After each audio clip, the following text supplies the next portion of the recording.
It started like every ordinary Friday. Still air, crisp light, and the hum of routine that made everything feel safe. I'd been waiting all week for one package that mattered more than I'd admit to anyone. Not just a box, not just an order. It was the reward I'd been working toward for months. Brand new limited edition sneakers. Jet black finish, textured sole, signature design etched in chrome. The kind of shoes you don't just wear, you make an entrance in them.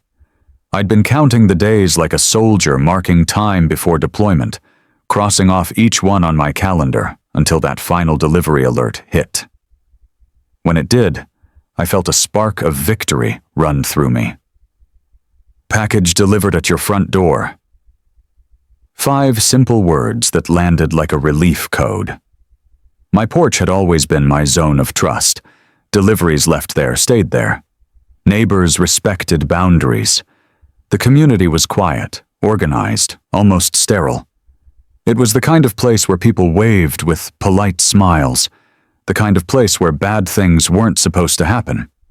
Before we move forward, comment down from where you're watching right now, because what's about to unfold will make you question how far some people in these gated paradises will go when they think no one's watching. When I turned into my driveway that afternoon, something in the atmosphere felt off. A silence too perfect. A stillness too intentional. My porch looked too clean. The chair that usually sat slightly off-center had been nudged aside. The mat looked untouched, but something about the symmetry was wrong. I parked the car and walked slowly toward the steps, my eyes scanning every inch like a trained observer reading a crime scene. No package, not behind the pot, not near the rail. I bent down, checked under the chair, glanced over the edge. Nothing but air and the faint smell of fresh-cut grass. At first, I told myself maybe the driver dropped it at the wrong address. That happens. It's the reasonable answer. I pulled up the confirmation email, heart rate steady but climbing. There it was. Timestamp, photograph, package sitting proudly on my porch that very morning. Proof. I zoomed in on the photo until my reflection glared back at me in the window beside the box. It was there. It was real. And now it was gone. My first instinct was procedural. I called the delivery company, ran through the automated prompts, demanded a representative, kept my tone clipped, controlled. Years of dealing with logistics made me precise when chaos tried to creep in. The agent was polite, but I could hear the indifference in their voice. Sir, the system confirms delivery at 12:42 p.m. with photographic verification. That phrase, photographic verification, hit differently when you know the evidence proves your loss. They ended with the standard corporate line. We apologize for the inconvenience. I hung up mid-sentence, staring at the phone like it was the source of the problem. That was the moment the first suspicion took root. Not random theft, not kids. This was too clean, too deliberate, someone local, someone watching. My subdivision didn't get foot traffic. Every face here had a house, a car, a gate code. If someone had been close enough to take that box, they had opportunity and access. That's not chance, that's knowledge. I walked the perimeter of my yard like a patrol route, scanning the hedges, the blind spots between my security lights, the space where the streetlight shadows broke. I looked for scuff marks, signs of intrusion. Nothing. I even checked the neighbors' cameras. They pointed in every direction except mine. Of course they did. That was the HOA's doing. The cameras had been repositioned to respect privacy boundaries, which, in hindsight, was a perfect way of saying the people in charge see only what they want to see. It was the first time I started to question who exactly benefited from that kind of setup. The HOA sold it as order, control, safety. But sometimes safety is just a curtain for selective blindness. I brushed it off that night, convincing myself it was a fluke. I filed a report just to feel procedural, but I didn't expect results. Maybe that's what normalcy does to you. It numbs your suspicion until it's too late. The next morning, I sat on my porch with a coffee, scanning the street like it owed me an answer. That's when I saw her. HOA Karen. The woman who ran every meeting like it was a trial, every homeowner like a suspect. She walked her little dog with the stiffness of someone patrolling a perimeter rather than enjoying a walk. Her gaze swept lawns, fences, porches, cataloging, evaluating, judging. She saw me sitting there and offered that signature smile that never reached her eyes. The kind of smile that said, "I know what you did before you even do it." I nodded, tight and polite. She moved on, slow and deliberate. Her reputation stretched across the block. Power-hungry, self-righteous, always claiming she was protecting the community's image. But something about her now felt different. She had that subtle smirk of someone sitting on a secret. A few days later, I ordered another item, something smaller, less personal, just a phone charger. I didn't even need it, but I wanted to test the system. Same delivery procedure, same porch placement. I got the notification at work and watched the time tick by. By the time I got home, the result was the same. No box. That was confirmation. Not coincidence, not bad luck. This was pattern, intentional and invasive. The porch pirate wasn't a stranger. It was someone with eyes on my schedule, someone who knew my work hours. That's a chilling realization, the kind that pricks the back of your neck like static. You start asking yourself questions. Who knew when I left? Who knew when I came back? Who had reason to care? I replayed Karen's morning walks in my mind. Her routes, her timing, her endless speeches about community standards. Maybe those weren't standards. Maybe they were surveillance. The moment the idea crossed my mind, it didn't leave. It stuck there, whispering every time I saw her pass my mailbox or glare at someone's uncut lawn. I'd seen control freaks before, people who need to dominate spaces to feel significant. Karen wasn't just one of them. She was their queen. Always first to show up at board meetings, always the loudest voice on the neighborhood forum, always reminding everyone she had connections downtown. It was easy to underestimate that kind of arrogance until it's aimed directly at you. I started timing my own arrivals differently, varying my schedule just enough to throw off patterns. I left home early one morning and doubled back midday, parking 2 blocks away. From there, I had a clear line of sight to my porch through the gaps in the fence. I waited. Noon came and went. At 12:41 p.m., the delivery van slowed at my address. The driver stepped out, placed a small box, snapped a photo, and left. A clean drop. 10 minutes later, Karen's silhouette emerged. Slow steps, careful glances. She paused at her mailbox like she was checking for letters, but her head tilted toward my house. She lingered, looked both ways, then moved on. I held my breath as she disappeared behind her hedge. When I returned home that evening, the box was gone. That's when everything clicked. Not a stranger, not coincidence, not bad luck. This was a deliberate theft executed under the mask of authority. The one person responsible for enforcing order was breaking it. I didn't confront her right away. Emotion clouds judgment. I'd learned that long ago. Never act when your pulse dictates your plan. Instead, I waited, studied, cataloged. She was too smart to get caught in open daylight twice. She'd done this before, probably to others. Maybe that's why no one ever accused her. Who would dare challenge the HOA president? That night, as I stared at my empty porch, I made myself a quiet promise. I wouldn't just get even. I'd make it art. Something that couldn't be erased with an apology or hidden behind a rule book. Something that would make her remember every single item she ever took. I didn't yet know how far this would go, but I knew this. When people like Karen believe they own the system, the only language they understand is exposure. You don't fight that kind of arrogance with arguments. You dismantle it in daylight. So I waited for the right moment.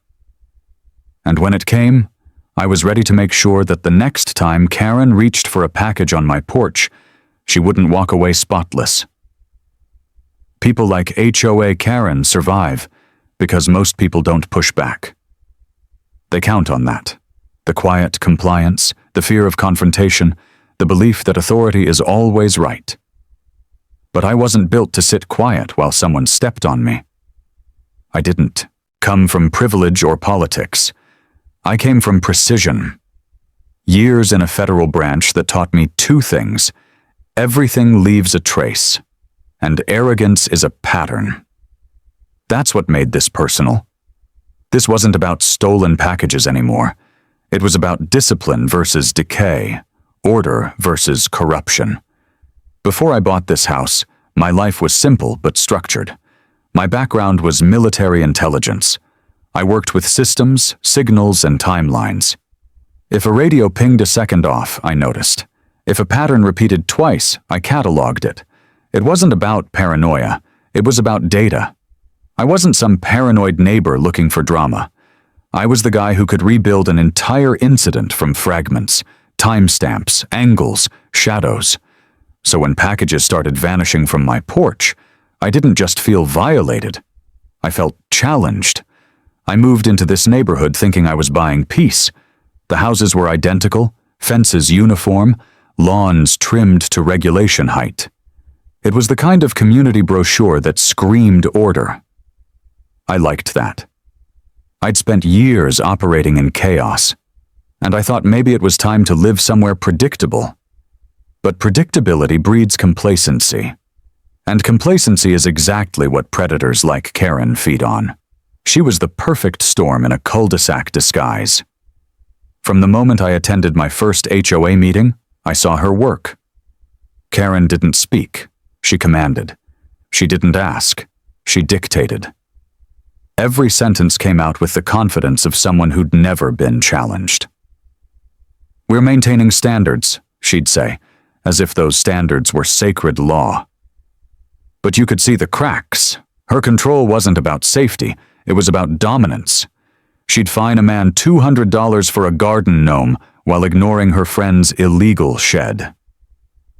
That's when I realized HOA Karen didn't enforce rules. She curated power. Neighbors whispered stories but never acted. One guy down the street, retired Marine, quiet, respectful, had a flag placement issue once. She fined him for improper height. He fought it, lost, and sold his house 6 months later. Everyone else took the hint. Don't challenge her. Don't ask questions. Don't make noise. But silence doesn't sit right with people like me. It eats at you, especially when you've lived your life under codes that demand accountability. After the second package theft, I started digging. My old instincts kicked in. Surveillance patterns, timing analysis, behavioral logging. I mapped every delivery from my address over a 2-month span. Most came between noon and 2 p.m. My work shifts meant I wasn't home during that window. The thefts matched that range perfectly. Karen's walks, those afternoon patrols, lined up almost to the minute. That's not coincidence. That's reconnaissance. The more I watched her, the more I recognized the rhythm. She'd walk slow near certain homes, pause near mailboxes, scan porches. Sometimes, she'd even bend down under the pretext of picking up her dog's leash. But the eyes, her eyes, they were never casual. They were calculating. I'd seen that kind of gaze before in interrogation rooms and mission debriefs. People who needed control because it was the only thing keeping them from collapsing. The community loved her facade. She hosted neighborhood safety meetings where she'd lecture about porch pirates and property values. It was a masterpiece of hypocrisy. She'd wag her finger about vigilance while probably sitting on stolen goods 2 houses down. That's what made it insidious. She wasn't stealing for need. She was stealing for sport, for the thrill of getting away with it under the guise of leadership. I decided to blend in and gather intel. I volunteered to help with HOA communication logs. Karen liked that. It made her feel like she'd converted me into another loyal soldier. What she didn't know was that I was copying timestamps, meeting notes, and camera access requests while pretending to streamline processes. It didn't take long to notice discrepancies. 2 residents had reported stolen mail, both near her property line, both logged as resolved with no incident. Resolved by whom? Karen. No evidence, no reports, just her signature and the line, "Resident satisfied." Those weren't resolutions. Those were cover-ups. Still, I needed proof she couldn't erase. My training taught me that a confrontation without evidence is suicide. You don't go to war without intel. I started building a file. Photographs, logs, delivery records, camera footage angles. I even filed dummy complaints to test her response time. She'd always show up faster at my house than anywhere else, curious for someone supposedly busy. I began to understand her pattern of control. Every HOA tyrant has one. They maintain dominance by manipulating perception. If she appeared proactive, people assumed competence. If she punished selectively, people assumed justice.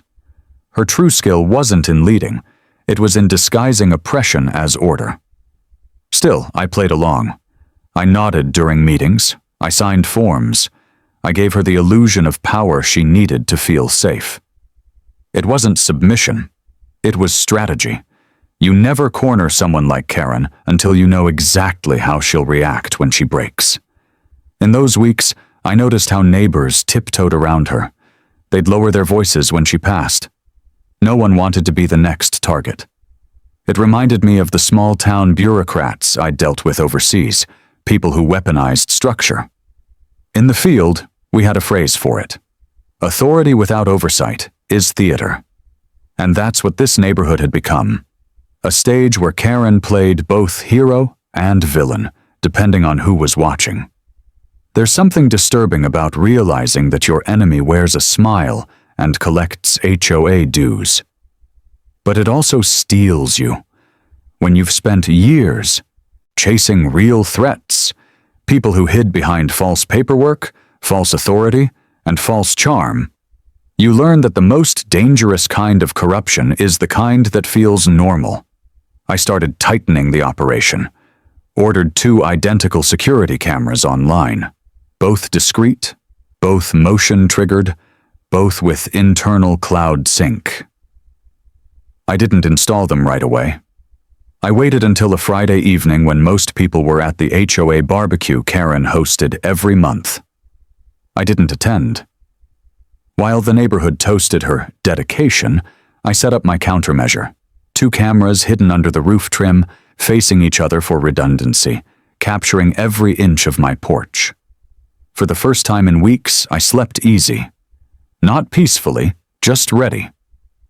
When you've spent time in operations, you learn that readiness is its own kind of rest.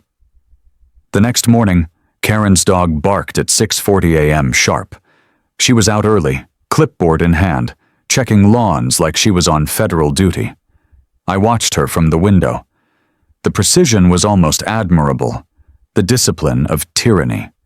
She moved with practiced efficiency, scanning, noting, judging. I recorded the timestamp. Observation always comes before justice. In the days that followed, I stayed 2 steps ahead, rotating dummy packages, tracking her walk times, even noting how often she looked at my porch as she passed. By the 4th day, I had everything I needed, a predictable pattern, motive, opportunity, and proximity. But motive wasn't enough. I needed character. I needed the audience to see her for who she truly was. Not just a thief, but a manipulator who built her reputation on lies. That evening, I reviewed the HOA group messages. Karen had posted another reminder about securing your deliveries, with her usual self-righteous flourish. The irony nearly made me laugh. "Community integrity depends on our vigilance," she'd written. "No, Karen, community integrity depends on yours." I remember sitting at my desk, rereading that post, and feeling the slow burn of purpose settle into focus. This wasn't just about exposing her anymore. It was about restoring balance. Every neighborhood like ours needs someone willing to call out the tyrant behind the clipboard, and if no one else would, I would. It wasn't revenge yet. Not then. It was reclamation, a quiet decision to reassert control. People mistake silence for compliance, but silence can also be preparation. I wasn't just going to prove what she'd done. I was going to ensure that when she fell, she wouldn't have a place left to hide. By the time the sun set that night, I had the beginning of a plan. Not an outburst, not a confrontation, but an operation. Karen had built her empire on perception. I was going to use that same stage to destroy it. And I knew exactly where to start. The HOA is a small government with all the charm and brutality of the real thing. It has bylaws, committees, minutes, votes, and people, like Karen, who learned early how to turn procedure into a weapon. She wasn't just president by accident. She engineered it. She showed up early, sat in the same chair, and cultivated a base of quiet allies. A landscaper who got preferential contracts, a treasurer who looked the other way, a neighbor who owed favors. It was a network stitched together with small debts and bigger secrets. People who once threw her birthday barbecues became the same people to whom she handed out citations. That's the genius of her power. Reward loyalty and punish curiosity, and the rest of the block will learn to keep their mouths shut. I started paying attention to the mechanics. Meetings were her theater. She'd open with a tone of grave responsibility, reading agenda items like commandments. "We must preserve property values," she'd say, and somehow everyone in the room would nod as if she'd recited scripture. But I began to notice procedural oddities that gave her cover. Quorum counts shifted between meetings. Votes were recorded with vague language. Emergency motions would appear in the minutes that no one at the meeting remembered discussing. Small administrative anomalies, missing receipts, unsigned vendor contracts, unexplained credits on the HOA account, that only a trained eye would flag. I flagged them, quietly, methodically. I printed copies and filed them away, labeling each with a date and a question. Her political ties ran deeper than neighborhood gossip. Karen cultivated relationships with local code enforcement and a few overworked municipal clerks. She knew which forms to call, which channels to nudge, and when to insert a no-questions-asked request. She'd drop a hint about safety concerns, and suddenly a parking citation or an inspection notice would appear at someone's door. That kind of leverage makes people bend. The kind of leverage that lets you keep a neighborhood in line without ever having to show a badge. If you can get the machinery of the town to parse in your favor, you don't need to win hearts. You just reroute bureaucracy until compliance is the only option. Where most people saw rules, Karen saw opportunities. She weaponized bylaws with the finesse of a prosecutor carving a case. An ill-fitting fence became a code violation. A welcome mat that encroached a few inches was suddenly a safety hazard. She could levy fines faster than the HOA could reconcile them. And as fine notices accumulated, neighbors found themselves entangled in payment plans and shame, less likely to speak up. I tracked a handful of these cases. A widow who got fined for a mailbox color that didn't comply. A young couple hit for an unapproved banner for a fundraiser. A man whose used car was tagged as commercial storage. Each incident followed the same script. Complaint raised, inspection scheduled, fine levied, apology coerced, and silence. The pattern was too consistent to be coincidence. There were whispers of worse things. Someone mentioned that years earlier, Karen had pressured the board to rescind a complaint about her family's contractor, despite documented violations. Another neighbor swore that a complaint filed against a friend of hers evaporated from the minutes after Karen hosted a community luncheon. When a pattern of preferential treatment begins to look like corruption, the line between legal acumen and abuse blurs. I began to connect dots. Who benefited when she pushed for a certain vendor, which families gained leniency, and which voices disappeared after a particularly harsh notice? It mapped like a network diagram of favors. I took a deeper dive into the board, minutes, and financials, the kind of dry, administrative documents most people let pile in a drawer. There were entries that looked like bookkeeping shortcuts.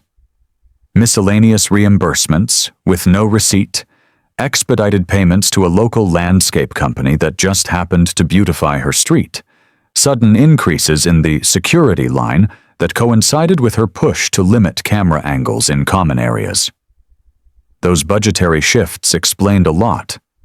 The HOA had the means to reallocate resources toward an infrastructure that favored selective visibility. Cameras were moved, shrubs were trimmed in strategic ways, and sightlines were altered under the pretense of privacy concerns. I started to understand the layout not as landscaping, but as control architecture. Power operates on information, and Karen had knowledge. She kept a close file on complaints and homeowners, and I discovered that access to those records was uneven.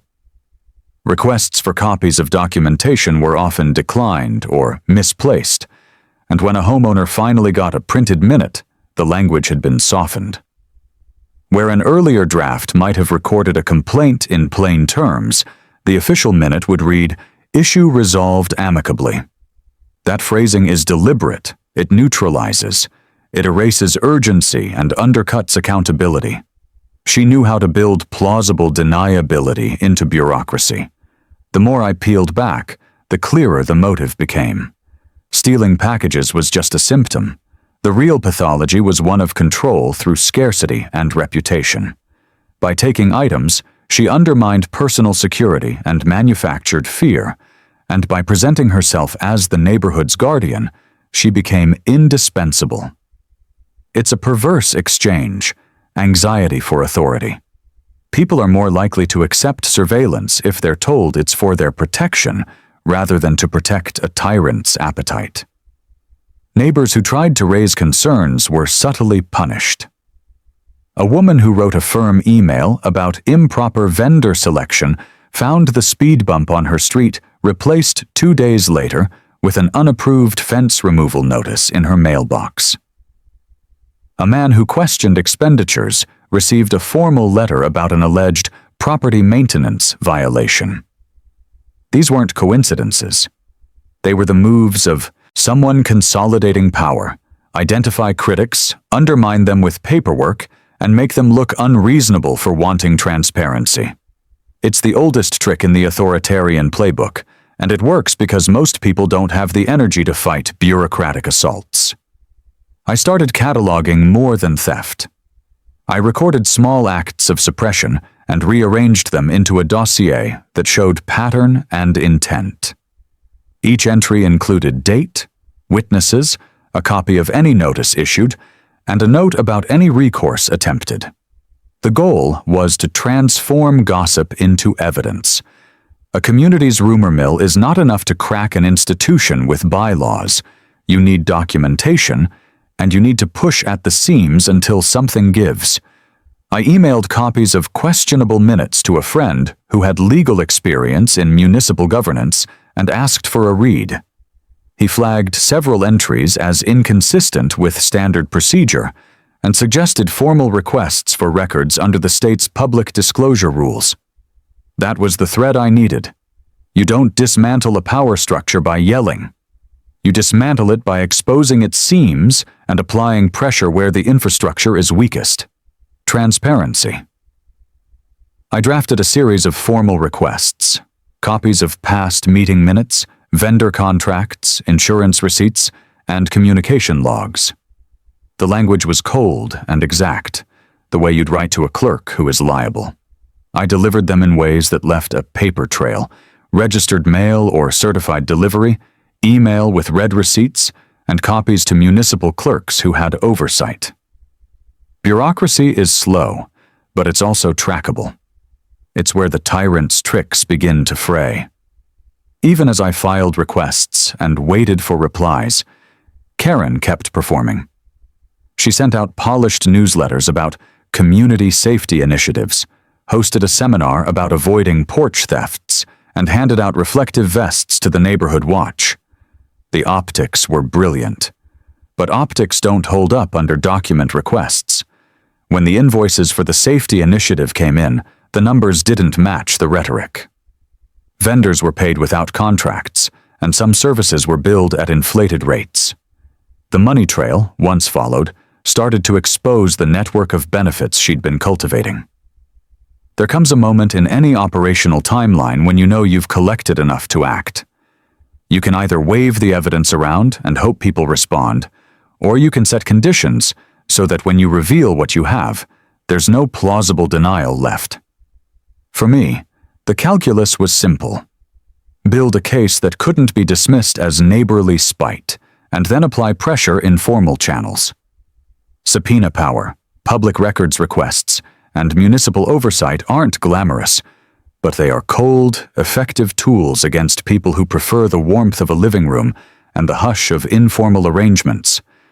But exposing Karen's HOA machine was only half the mission. Even with the documents and the patterns, people needed to see her act.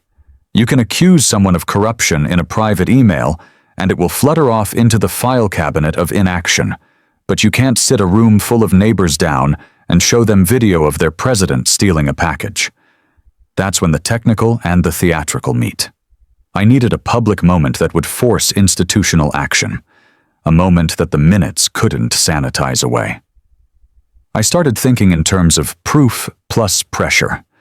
Footage, formal complaints, and then exposure at the board level. In the meantime, I continued to observe, to log, and to prepare. The more I learned about Karen's network, the clearer the vulnerabilities became. Cronies who benefited from her gave her protection, but their protection worked only so long as the financial irregularities remained unseen. Public disclosure chips away at the fog of protection. Fear corrodes when people realize their reputations can be tied to papers and invoices, and when that happens, allies start to distance themselves. I closed the dossier that night and felt the cold logic of it settle like a plan. This wasn't about petty revenge anymore. It was about restoring a neighborhood's ability to govern itself without one person hijacking the mechanisms of civic life. Methods matter. Evidence matters more. And when the time came to pull the string, I wanted the release to be final. The trap, I'd imagine, wouldn't just humiliate, it would puncture the narrative she'd built. It would be a public, document-backed unmasking that left no room for the usual misunderstanding defense. When people like Karen are exposed, they often try to retreat into their own machinery of control. That's why my plan would combine the theatrical and the procedural. Undeniable footage, immediate formal complaints, and a public board meeting where the evidence could be reviewed in full. No edits, no gentle phrasing, just facts presented under fluorescent lights, where the machinery of governance has to respond or fail. I folded the printed minutes into a manila envelope, marked it with a date, and set it on my desk. Karen's power felt less mythical now that its wiring was visible. The system that had shielded her was brittle. It just needed the right nudge, and I had the nudge ready. If the HOA was Karen's empire, then the security system of this neighborhood was its blindfold. Everything about it was designed to look professional, but operate on trust. Cheap motion lights, recycled footage, outdated community cameras that were maintained through Karen's husband's friend's contract.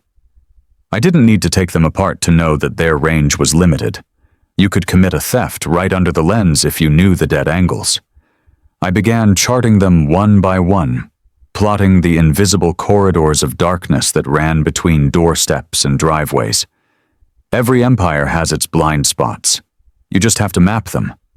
I began to reconstruct the thefts like I was reviewing an op gone wrong. Timeline, location, motive, witness absence. The timestamps on my deliveries were my starting grid. I ran them against Karen's daily patrol pattern. The intersections were perfect overlaps. Every missing package coincided with her mid-afternoon walk. She was the only person who knew which houses were empty at which hours. That was the privilege of power, access disguised as responsibility. At that point, speculation wasn't enough. I needed hard evidence, evidence that even she couldn't manipulate with her board cronies or bureaucratic doublespeak. I ordered a small set of cameras that didn't look like cameras at all. Pinhole lenses embedded in motion sensor housings, each smaller than a fingernail. They came with silent cloud sync, instant encryption, and a backup that uploaded to an off-site server the moment they recorded movement. I installed them at night, carefully, using the kind of precision that never leaves you after federal service. I tested angles, lighting, reflection spread. From the street, you couldn't see a thing. From my feed, I could see everything. The first few days, nothing. Karen's patrols were normal. Clipboard, dog, fake concern. She paused near my porch a few times, as if debating whether to approach. Maybe she sensed something different, or maybe she was just testing my schedule again. I left a package decoy, empty cardboard, sealed with real shipping tape, placed in perfect sightline of her usual route. Then I waited. I didn't watch live. That would have been emotion-clouding strategy. I let the footage record in silence, then reviewed it that night like a case file. At exactly 12:38 p.m., she appeared. Same posture, same dog leash wrapped twice around her wrist. She stopped in front of my gate, glanced around, and knelt down as if fixing her shoelace. But her hands didn't move toward her feet. They moved toward the box. She tilted it once, twice, testing weight, then walked away. 2 hours later, the box was gone. I froze the footage frame by frame, zoomed until pixels blurred. It was her. No doubt, same patterned cardigan she wore at every HOA meeting, same ring, same dog tugging impatiently at the leash. She wasn't even trying to disguise it. That arrogance, believing she was untouchable, was her downfall. I exported the footage immediately. HA256 hash verification, time-stamped metadata, dual backups to separate cloud drives. The habits of evidence handling came back effortlessly. Store original, duplicate for review, never edit the primary copy. I wrote a short technical log to document the capture. Time, date, device model, firmware version, storage location. If she ever tried to challenge authenticity, this record would stand like a sworn affidavit. Then I expanded the net. One camera wasn't enough. I installed 2 more. One under the eaves, angled at the driveway, another disguised inside a light fixture catching her. Approach from the opposite street. Surveillance isn't just about observation, it's about control of narrative. With 3 angles, I could disprove any claim of mistaken identity or context manipulation. The next delivery, I left something small, something I didn't mind losing, just to confirm the pattern. It was an old charger wrapped in a branded box. I placed it on the porch, angled slightly toward the camera to give a full facial frame when lifted. Then I waited again. Calm, detached. Observation requires patience. She came, of course. The footage showed her hesitation lasting only seconds before she reached out and took the bait. She didn't even look guilty. She looked efficient. You could see it in the rhythm of her movements. Planned, practiced, routine. She tucked the box under her arm and walked away with the confidence of someone convinced the world existed to serve her whims. This was beyond theft now. This was ritual. Each act reinforced her power. Each stolen box was proof to herself that she could take and no one would dare accuse her. I felt the familiar clarity of operations sharpen my thoughts. Arrogance is predictable. Predictability is exploitable. That night, as I watched the playback, I didn't feel anger. I felt strategy forming like blueprints under pressure. This footage wasn't just evidence, it was leverage. With it, I could dismantle her image, her influence, and the illusion she'd built around herself. But first, I needed to structure the exposure carefully. Karen was entrenched in the HOA's bureaucracy. If I released the footage prematurely, she'd spin it as misunderstanding, claim harassment, or even weaponize the board to retaliate. I needed a sequence that followed procedural logic, each move tightening the noose, eliminating her deniability step by step. I began with documentation. I cross-referenced each theft with delivery confirmations, creating a parallel table that showed dates, items, and monetary value. Every entry was supported by courier screenshots, metadata, and my video logs. I categorized it as HOA incident timeline and printed 3 copies, sealed them in folders marked by date. Each file carried redundancy because evidence that exists only once is evidence waiting to disappear. The legal angle came next. I reviewed local statutes, petty theft thresholds, property crime clauses, HOA governance codes. It wasn't about pressing charges yet. It was about understanding jurisdiction.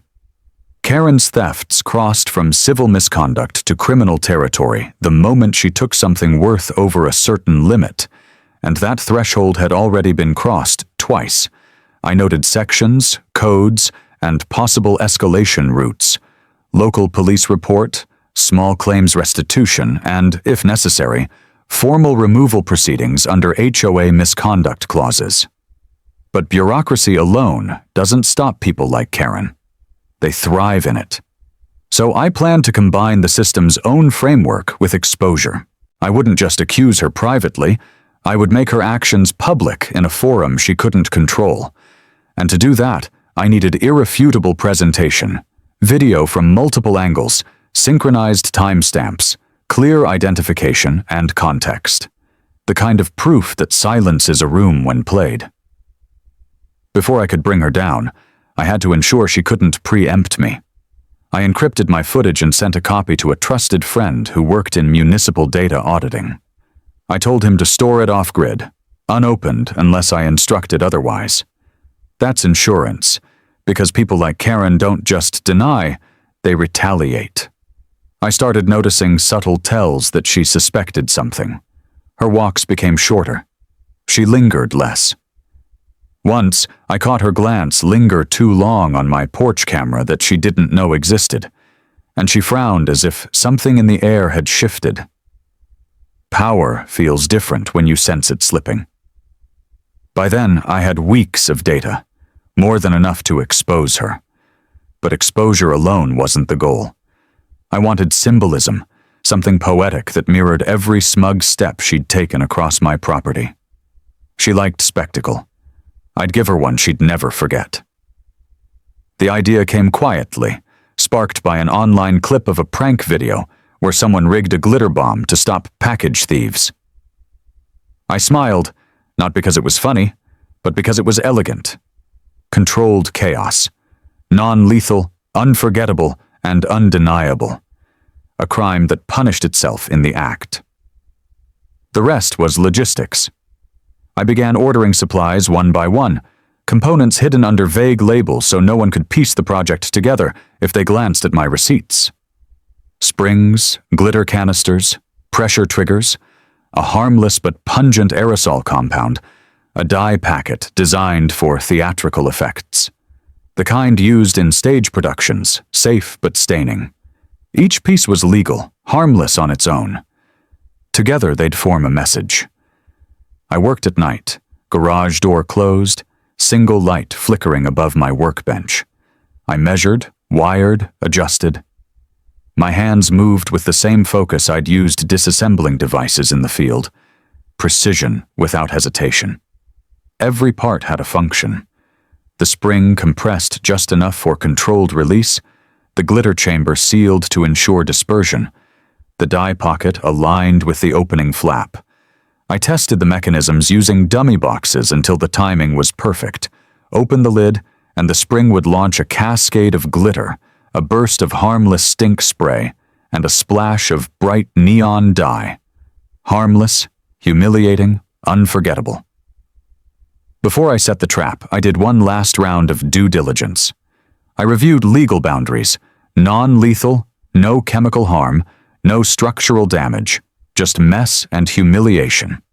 It fit perfectly within self-protection clauses. Karen could scream, complain, threaten, but she couldn't press charges. Her crime would be captured.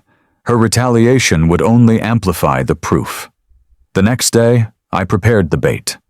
A plain cardboard, box, branded tape, real shipping label with my address. Inside, the assembled mechanism nested like a coiled secret. I set it on my porch in the same spot as before. Visible, inviting, predictable. Then I walked inside, locked the door, and positioned my phone where I could monitor the live feed remotely. Waiting felt like standing on the edge of a live wire. Still, alert, aware of every movement outside. Minutes turned to an hour. Then movement. Karen's figure appeared, moving slower this time, more cautious. She scanned the street, tugged the leash, hesitated by the curb. I could see the indecision flicker across her face, the internal debate between greed and fear. Greed won. It always does. She stepped forward, picked up the box, and walked away like she owned it. I didn't move. I didn't smile. I just waited for the signal that would change everything. A few minutes later, through the audio feed came the sound. A pop, a shriek, a cascade of glitter followed by incoherent shouting. My phone vibrated with motion detection alerts as she stumbled back into the frame, covered in rainbow dust and bright green stains, shaking her hands like they burned. Her dog barked wildly as she screamed, spinning in confusion. The footage was art, slow-motion humiliation captured from 3 angles. The self-proclaimed guardian of the neighborhood caught red-handed and color-streaked like a neon criminal in daylight. I saved the file, titled it HOA President, Package Recovery Operation, and uploaded a copy to my external drive. This wasn't the end yet. It was the beginning of exposure. The cameras had done their work, the trap had delivered the message, and the technical foundation for the takedown was complete. Now the mission shifted from evidence collection to confrontation. Public, procedural, irreversible. I sat back, exhaled slowly, and whispered to myself the words every investigator knows before the final act. The operation is live. The sound of her scream echoed down the cul-de-sac like an alarm. By the time I stepped onto my porch, half the street had their blinds twitching. Phones appeared, recording, the quiet hum of suburban safety cracking under the spectacle. HOA Karen, the same woman who'd fined people for parking an inch too close to the curb, was standing on her lawn drenched in neon green dye, her hair glittering under the sunlight like a bad disco ball. The smell carried first, sharp and chemical, a stink that made people back away with grimaces and stifled laughter. She looked around, eyes wild, lips trembling with fury. And then she saw me. Her gaze cut through the air, a mix of disbelief and pure hatred, as if I'd just torn her throne out from under her. She opened her mouth to yell, but nothing coherent came out, just a choked mix of words that dissolved into coughs. Her dog barked beside her, confused by its owner's chaos. I didn't move. I didn't need to. The cameras already had everything. Every frame of humiliation was backed by timestamps, cloud-stored, redundant, and mirrored. That night, my phone was a live wire of notifications. The neighborhood group chat was exploding. Some messages were concerned, some curious, most just amused. "Did anyone else see Karen today?" one read. Another said, "What happened to her face?" followed by a flood of laughing emojis. And then came her message. Formal, icy, desperate. "To all residents, please refrain from spreading misinformation regarding a private incident that occurred earlier today. Legal action will be taken if slander continues." It was her classic move. Try to silence everyone before the narrative formed. But this time, the footage spoke louder than her warnings. I waited. I knew she'd call. And when the phone rang, her number flashing across the screen, I let it ring twice before answering. "What did you do to me?" she hissed, voice trembling with outrage. "Do to you?" I said, calm, measured. "Karen, I think the better question is what you were doing on my porch stealing packages." "I wasn't stealing anything. That box, something exploded in my face."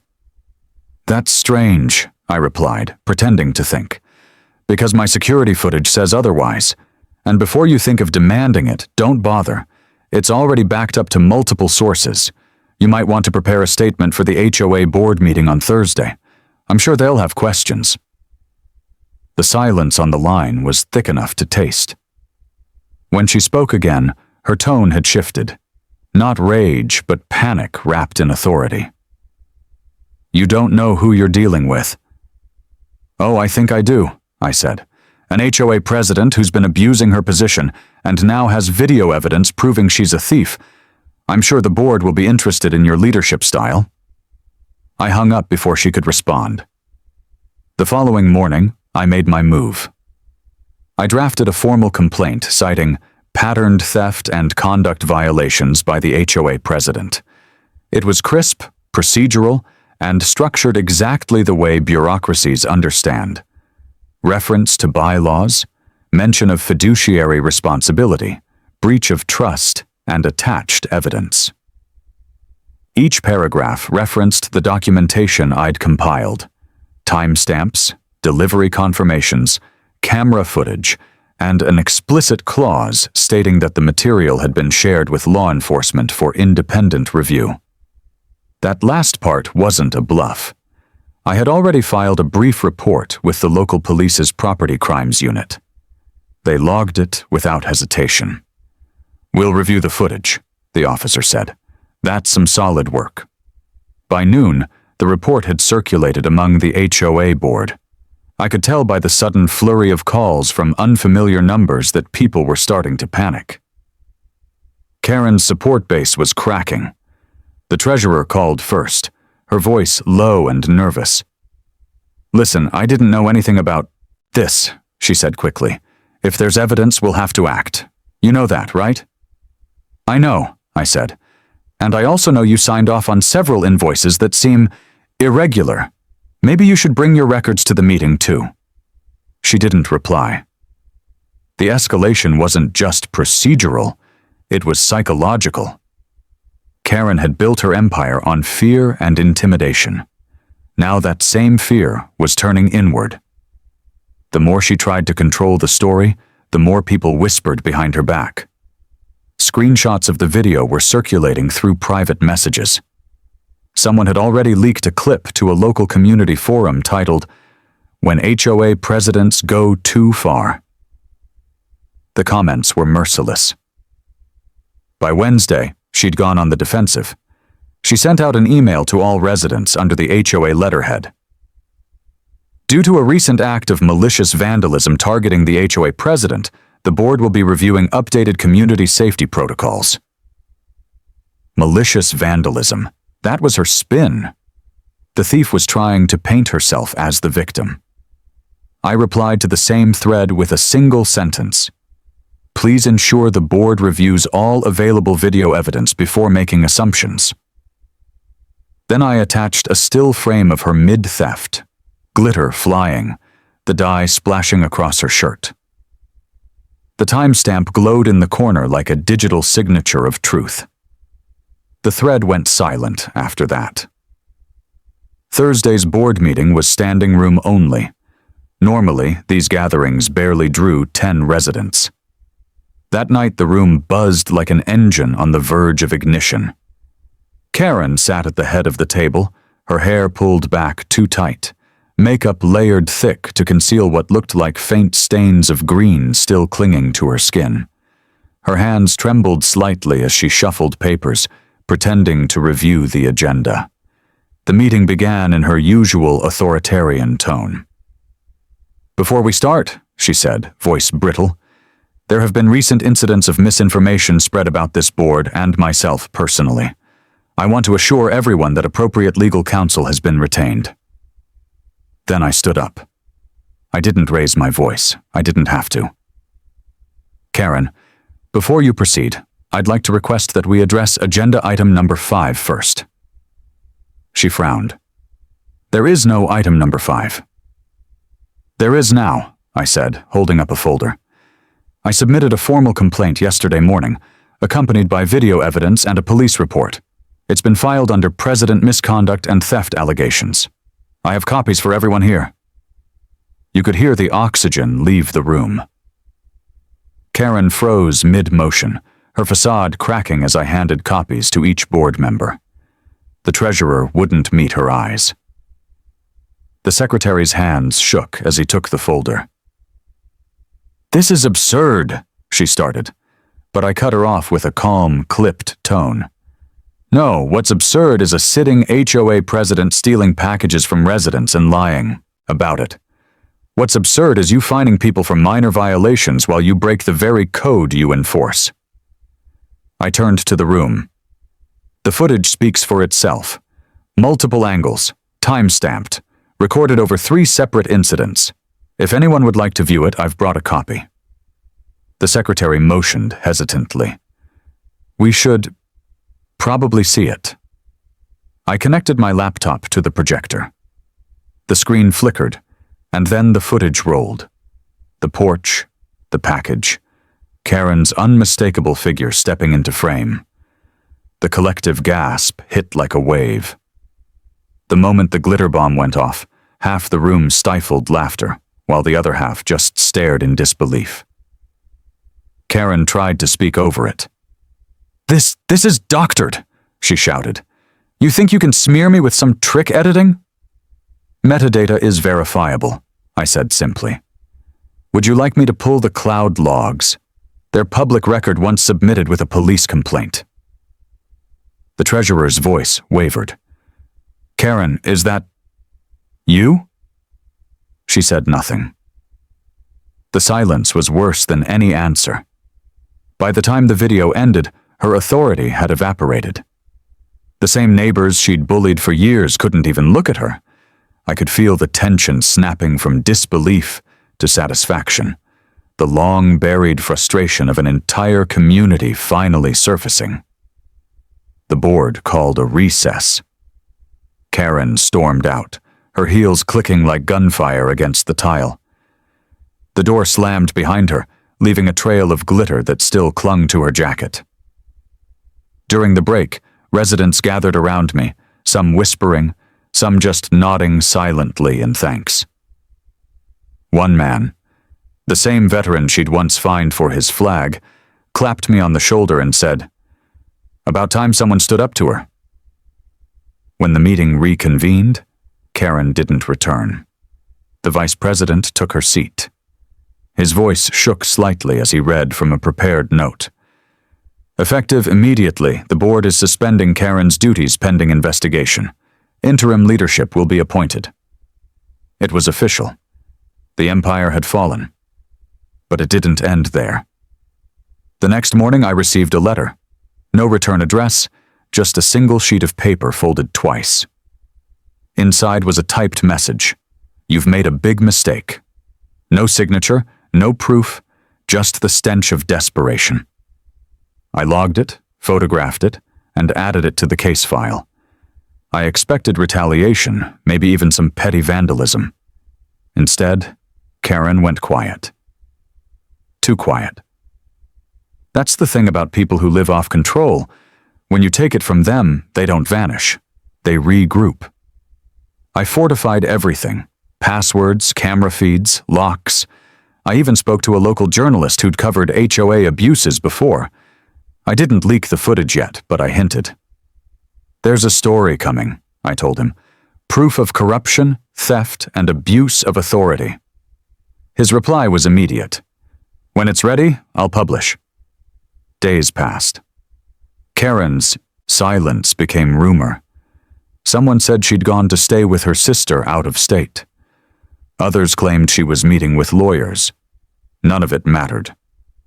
The footage had done its job. The system she'd ruled through intimidation was collapsing from within. The treasurer resigned. The vice president called for a full audit of the HOA's finances. And for the first time in years, the neighborhood felt alive. People waved at each other again. Kids played in driveways without their parents looking over their shoulders. Still, part of me wasn't satisfied. Exposure was justice, but it wasn't restitution. She'd stolen from people. Real items, real money, real peace of mind. I wanted accountability, not just humiliation. That would come next, through the formal channels I'd already opened. As I stood on my porch that evening, the air carried a different kind of quiet. Not the sterile silence Karen had enforced, but the calm after a storm. The kind of silence that smells like renewal. My cameras blinked faintly in standby, sentinels still watching over what used to be her territory.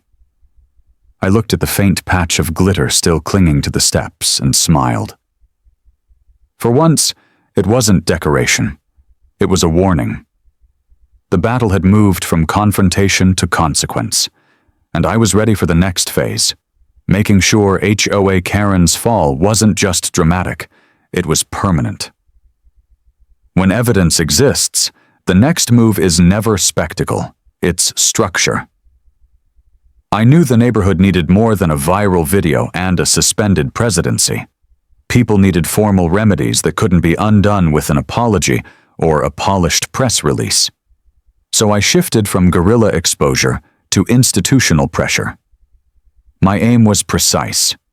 Convert humiliation into enforceable consequences, force restitution, and remove Karen's capacity to weaponize the HOA again. That meant legal filings, civil claims, and a targeted audit that would strip away the scaffolding of her power. The first call I made was to the local precinct's property crimes desk. I provided the officer with the hashed footage, the delivery confirmations, and the timeline. He listened with a kind of professional interest that I'd learned to respect over years of dealing with bureaucracy. Measured, pragmatic, and oriented toward evidence. "We'll open a case," he said. "We'll need copies of everything, sworn statements from anyone who witnessed or was affected, and a record of prior complaints." I handed it to him in person, watched him log it into the system, and noted the case number like a victory tally. Police involvement changes the calculus. It forces public institutions to engage, rather than hide behind polite emails. Parallel to the criminal channel, I engaged civil remedies. Theft can be criminal, but it's also a civil wrong that impacts homeowners directly. I filed small claims actions for the monetary value of stolen goods on behalf of 2 neighbors who'd confided in me about missing packages but lacked the resolve to pursue the paperwork themselves. Small claims court is clumsy, slow, and often tedious, but it's a venue where facts matter and mediation can produce binding restitution. I drafted demand letters, served notices, and prepared for hearings. The goal was not only money, it was public documentation, a court record that would sit in the open for anyone to read. At the same time, I requested a formal audit of HOA finances. Money had always been the fog that hid Karen's favors. If invoices had been padded or vendor relationships had been steered toward cronies, financial oversight would reveal it. I engaged a municipal auditor with experience in nonprofit and HOA accounts and requested a forensic-style review focused on vendor contracts, expense anomalies, and irregular reimbursements that correlated with Karen's personal network. The audit pulled threads I'd suspected.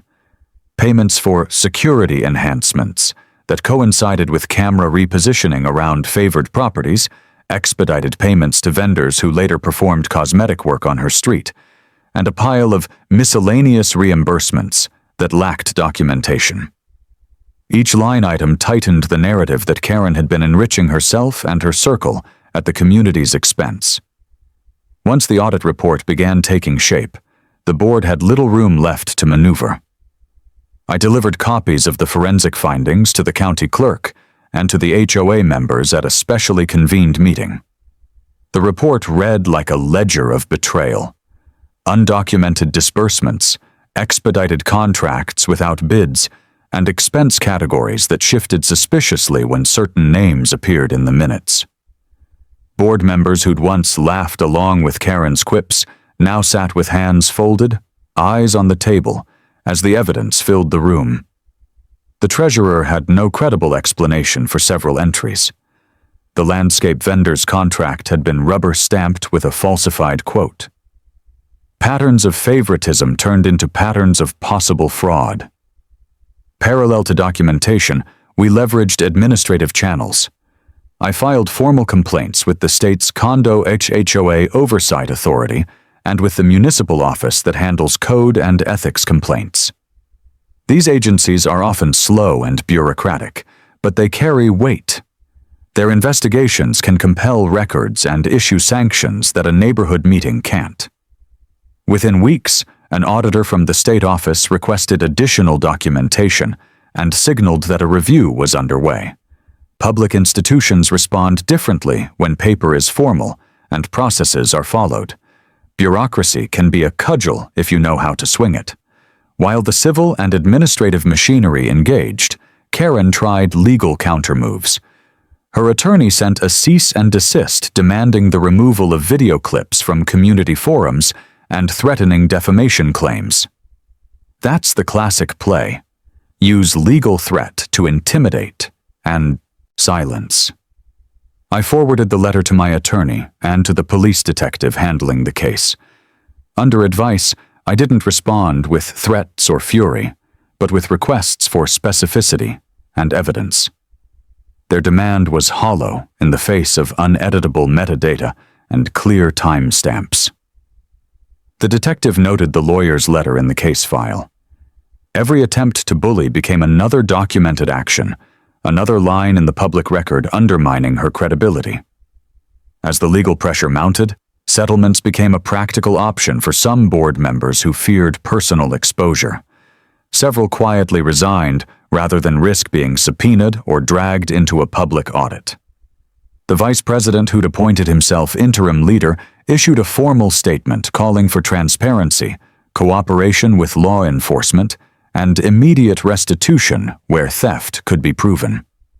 The board voted to place all suspicious expenditures on hold and to freeze accounts pending a full review. That financial chokehold was tactical and immediate. Cutting off the flow of discretionary funds prevented any last-minute attempts to obscure records or move assets. Media attention followed. A local reporter ran a story framing the issue as more than neighborhood drama. It was governance failure at the micro level. The piece quoted the audit's preliminary findings and referenced the police case number. That kind of exposure changes incentives. Vendors who had enjoyed preferential treatment quietly began distancing themselves. One contractor returned an overpayment and offered to testify if asked. People who'd once accepted favors out of convenience now feared reputational damage. The social pressure accelerated institutional action in ways board memos never could. We also considered alternative accountability routes. I worked with a consumer protection attorney to draft a class action framework for residents who had documented losses tied to the pattern of thefts. A class action is heavy-handed and requires coordination, but its threat alone often propels settlement conversations. With legal counsel in place, we had leverage. The combination of criminal investigation, civil claims, a forensic audit, and potential class action created a chessboard where Karen had very few safe spaces left. Throughout, I kept meticulous records of every interaction: emails, calls, letters, and in-person statements. Documentation is not just for court. It's a choreography that shows patterns of response. When Karen called a meeting to defend herself, the minutes were recorded and submitted as part of the public record. Her defenses, accusations of being ambushed, cries about privacy invasion, sounded paltry in the face of invoices, hashed footage, and sworn statements. The community's voice shifted from fear to demand. Residents who once feared reprisal now called for restitution and bylaws reform. The criminal investigation advanced steadily. The detective corroborated our footage with courier, logs, and witness statements. He interviewed Karen under the shadow of that evidence, and the posture she'd worn as queen of the cul-de-sac started to crumble. Facing the possibility of misdemeanor or felony charges depending on cumulative value and intent, she began to cooperate, providing explanations that ranged from evasive to implausible. Her lawyer attempted to negotiate a quiet settlement to avoid trial and preserve whatever remained of her reputation. For some, that might have sufficed. For me and for many neighbors, it wasn't enough. Accountability had to be proportional and public. Ultimately, the HOA's legal counsel recommended terminating her presidency and pursuing restitution through civil channels, while the State Oversight Board hinted at potential sanctions against the HOA for lax controls. Karen was removed from her position by a formal vote, and the board issued a demand for repayment to those with documented theft claims. The settlement negotiations that followed required her to write restitution checks and to sign a binding agreement barring her from holding office within the HOA for a specified number of years. Those legal restraints were designed to prevent a return to power by the same methods she'd used before. What I'd engineered wasn't revenge in the juvenile sense. It was a corrective sequence that restored legal and civic order. It used the institutions that bind communities, the police, courts, oversight agencies, and financial audits, and forced them to do their job. In doing so, it validated the power of evidence and the necessity of procedure. People needed to see that rules have teeth, and that rules apply to everyone, even the most polished tyrant wearing a community smile. There were costs, time, stress, and the social awkwardness of watching a neighbor's life unspool under scrutiny. Some residents resented the disruption, claiming it made the neighborhood an object of public curiosity. I understood the discomfort. Upheaval is rarely tidy. But the alternative, allowing impunity to calcify into tradition, was worse. The purpose of governance is protection, not predation. In the months that followed, the HOA restructured. New bylaws emphasized transparent vendor selection, public audit cycles, and an independent records officer with no ties to the board. We installed community-wide delivery lockers and established recommended delivery windows to reduce vulnerability. The neighborhood recovered its sense of agency, not because the spectacle had passed, but because systems had been repaired to prevent future abuse. And Karen? She signed restitution agreements, vacated her title, and retreated from the public square. The glitter stain on her reputation lasted far longer than the dye on her jacket. She could attempt quiet legal maneuvers, but once the machinery had engaged, and the public record existed, there was little room left for her old tactics. Power that depends on secrecy dies in daylight. The entire campaign taught me something elemental. Exposure is necessary, but it is not sufficient. For justice to hold, spectacle must be converted into structure. You can humiliate a tyrant in a moment, but lasting change requires paperwork, courtrooms, audits, and the slow work of governance. I'd orchestrated the first act. The legal system had to finish the play. The end didn't come with a bang. It came with paperwork and silence. That's how real justice works. Slow, methodical, irreversible. By the time the last settlement was signed, and the board's resignation notices stacked neatly in my inbox, the machine that Karen had built for years was dismantled piece by piece. The HOA wasn't an empire anymore. It was a skeleton with the rot scraped clean. What remained was order. Not the kind she enforced through intimidation, but the kind people build when they remember what fairness feels like. The final board meeting under her regime took place on a gray morning that felt like closure. The conference room smelled of coffee and cold air from the open windows. I sat near the back, same seat where I'd once watched her command every conversation like a judge behind a bench. Now, the table was missing its centerpiece, her presence. Karen didn't show. Her lawyer did, a nervous man in a suit too large for his shoulders. He handed out the signed resignation and restitution agreements without eye contact. The signatures were clean, initials scrawled under every clause admitting fault, repayment, and disqualification from future office. She was done. As he read through the terms, there was no applause, no gloating, just the heavy quiet of a community reclaiming its breath. The treasurer, now acting president, stood and announced that the HOA's books would be audited annually by a third party. Vendors would rotate by open bidding. Residents would have access to all minutes and budgets via a shared digital portal. The rules that Karen had bent into weapons were rewritten into shields. You could feel the relief ripple through the room like a slow exhale that had been held for years. After the meeting, I stepped outside into the cold air and looked around at the street. For the first time, it didn't feel like enemy territory. Lawns looked lived in, not curated for fear of citations. The flag that had once sparked fines waved freely at the end of the cul-de-sac. Kids were playing basketball in a driveway that had once been tagged as a nuisance zone. The transformation wasn't loud, but it was absolute. The reign of fear was over.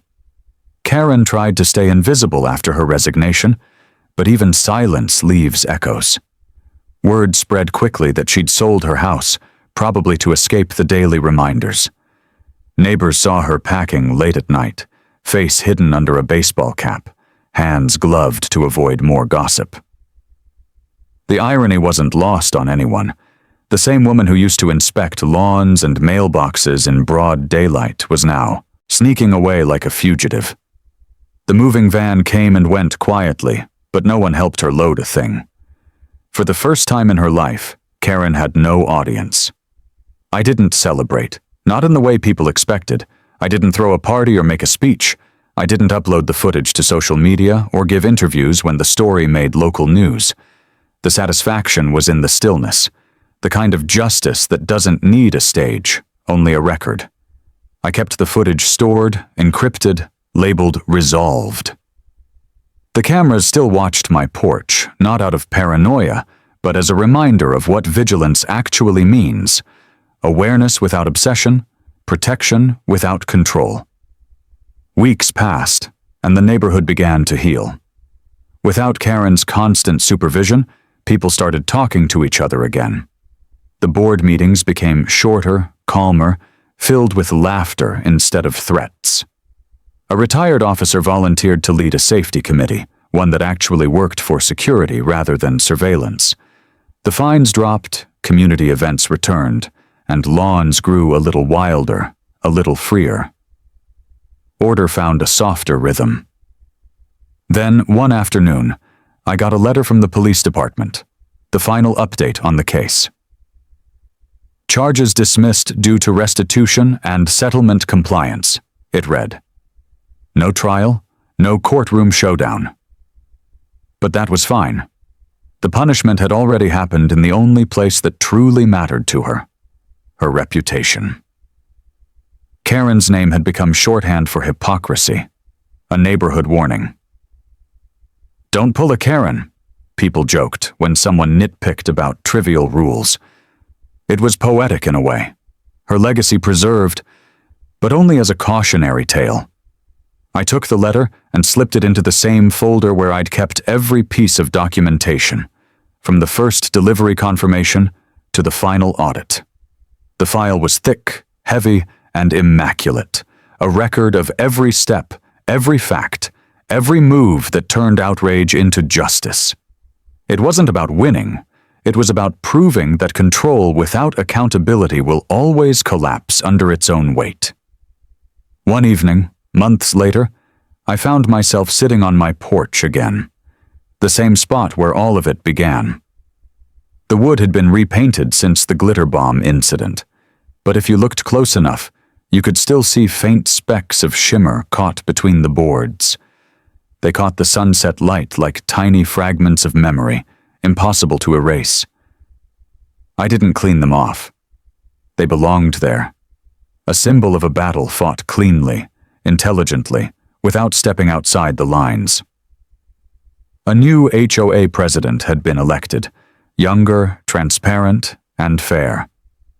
She stopped by one evening to thank me. "You know," she said, "the board's been reviewing your process. The evidence handling, the documentation, the precision. We're building new security protocols based on it. You basically rewrote how we handle internal investigations." I smiled. "Good. Just make sure the system outlives the people who run it. That's the thing about order. It's only as strong as the integrity behind it. Karen's system was built on fear. Mine was built on procedure. The difference is permanence." As night fell, I heard laughter from across the street. Families outside, lights glowing warm through open curtains. The neighborhood was alive again. Real, imperfect, human. I leaned back in my chair, feeling the kind of peace that comes when justice has run its full course. No rage, no triumph, just quiet satisfaction. But even then, I didn't let my guard down completely. I'd learned too much about human nature to believe peace was permanent. Corruption doesn't die. It waits. Somewhere, another Karen was already learning how to twist rules into leverage. Maybe not here, maybe not tomorrow, but eventually. And when she appeared, someone would need to be ready. Calm, patient, surgical. Someone who understood that the only way to defeat control is to expose it, systematically and publicly. I'd kept the original glitter box, the mechanism cleaned and disarmed, sitting on a shelf in my garage. Not as a weapon, but as a reminder. The spring still worked. The tape still bore faint streaks of green dye. It was a symbol of transformation. Not just hers, but mine. I'd gone from being another silent resident to someone who understood that justice doesn't come from rage. It comes from precision. That's the lesson Karen never learned. She thought power came from being feared. But real authority doesn't come from fear. It comes from accountability, from knowing that the same rules that protect you can also judge you. Months later, at the next annual meeting, the board voted to rename the community's Central Park after the residents who helped restore transparency. They called it Unity Green. The name carried irony, given the neon shade that had once covered Karen's face, but no one said it aloud. Everyone knew. The park was a statement, a place reclaimed from hypocrisy, now symbolic of something pure. The HOA records now included a clause named after her, the Karen provision. It required all board decisions to undergo external review if challenged by 2 or more residents. Simple, fair, impossible to manipulate. It was written not with spite, but with purpose. Karen's name had become a firewall against future corruption. The irony wasn't lost on me when I saw it printed in the new bylaws. Her downfall had become the foundation of reform. The same systems she abused now protected others from following in her footsteps. That's how cycles break. Not through revenge, but through reformation. One night, long after the noise had faded, I walked the block one last time before heading inside. The air was cool, the street lights steady. My porch light flickered faintly. the camera's lenses glinting like quiet sentinels. As I locked the door, I took one last look at the neighborhood, no longer a stage for her tyranny, but a place restored by the same structure she once twisted. Karen was gone, but her story lived on. And maybe that was the ultimate victory. Not just that she lost, but that the system she corrupted had learned how to heal itself. I'd watched a neighborhood crumble under control and then rise again under truth. That's not vengeance, that's balance. I closed the folder for the last time, labeled it Case Closed, and set it back in the drawer. Justice, once delivered, doesn't need to be revisited, only remembered. And as I turned off the light, I caught a glimpse of glitter still clinging faintly to the floorboards. Some stains, it turns out, are worth keeping.